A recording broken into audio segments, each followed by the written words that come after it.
Lord. మనము దేవునికి ప్రార్థించుకోవడం వల్ల అనేక లాభాలు ఉంటాయి. దేవునికి ప్రార్థించుకోవడం వల్ల ఆరోగ్యంగా ఉండగలుగుతాం. దేవునికి ప్రార్థించుకోవడం వల్ల ప్రతిరోజు ఆనందంగా ఉండగలుగుతాం. దేవునికి ప్రార్థించుకోవడం వల్ల దేవుని కృప ఎల్లప్పుడూ మన మీద ఉంటుంది. దేవునికి ప్రార్థించుకోవడం వల్ల దేవుని తోడు మనతో ఉంటుంది.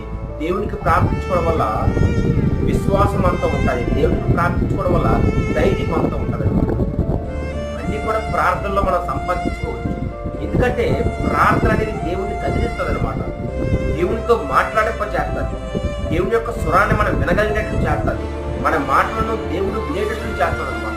కాబట్టి ప్రార్థన ఎప్పుడు మర్చిపోకూడదు. ప్రార్థన మర్చిపోయి ప్రార్థన మర్చిపోయి నీ వ్యక్తుల జీవితంలో ఇది కొనసాగుతున్నావా? ప్రార్థన మర్చిపోయి ఏముందని ప్రార్థన మొదట పడైపోవాలనేసి ఇది పరిగెత్తున్నావా?